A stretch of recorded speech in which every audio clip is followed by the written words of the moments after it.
Games where you have the choice to be a good guy or a bad guy always fascinate me because, in a way, I think it really shows who people are.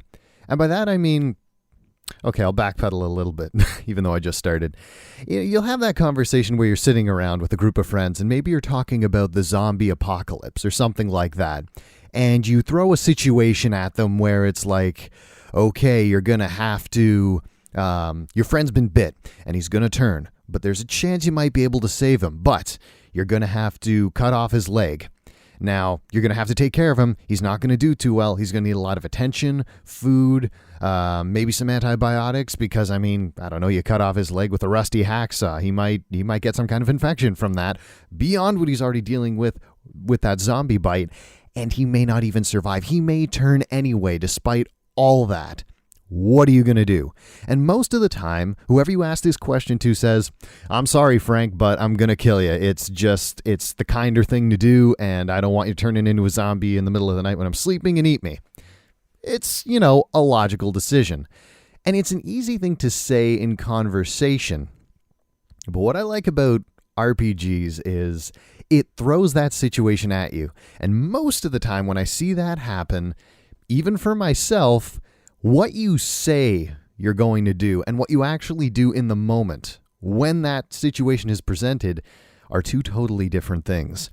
You can even look at something like The Walking Dead from Telltale Games when you have situations, even when a similar scenario presents itself and you're thinking, you know what, I can cut my arm off or I can, leave it alone.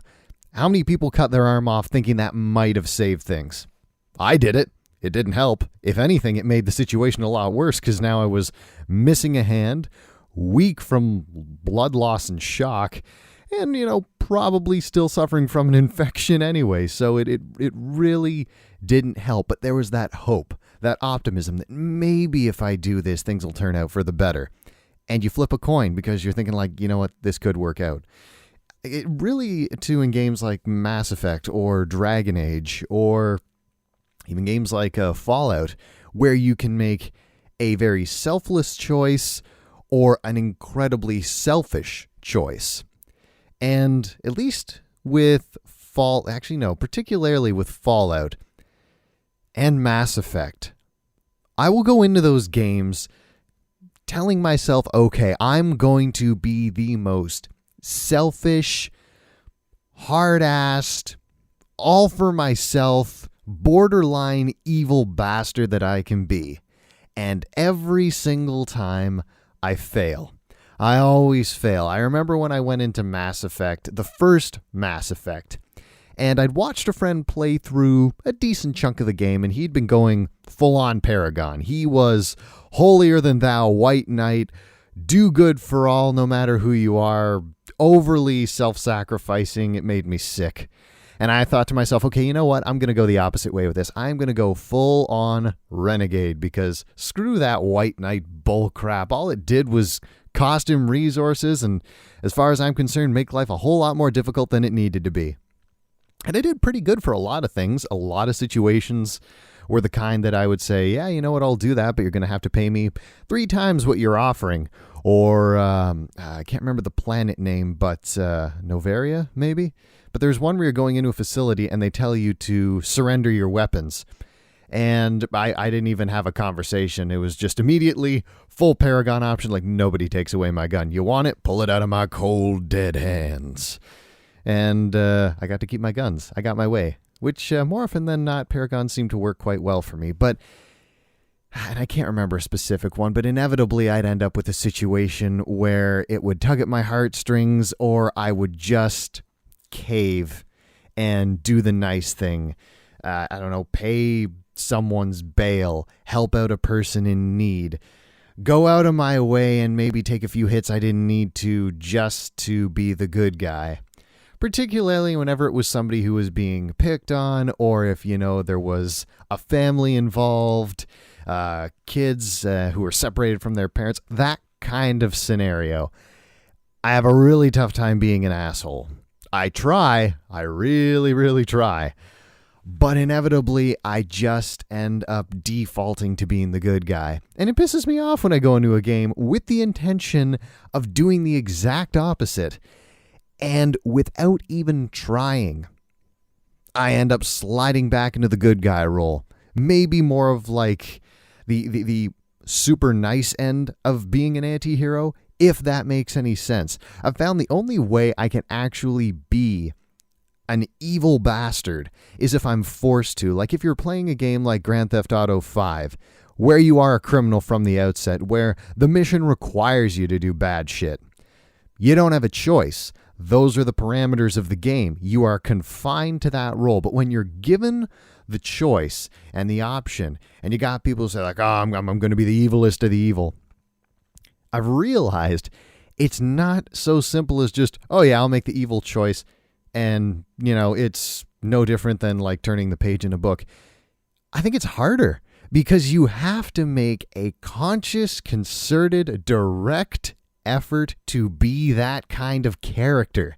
And even though it's not real, even though it's a game, it's totally fictional and fabricated, and you could fuck over an entire nation of people. It's confined to a reality that doesn't exist and doesn't mean anything. You're not actually destroying lives, but it still doesn't feel good.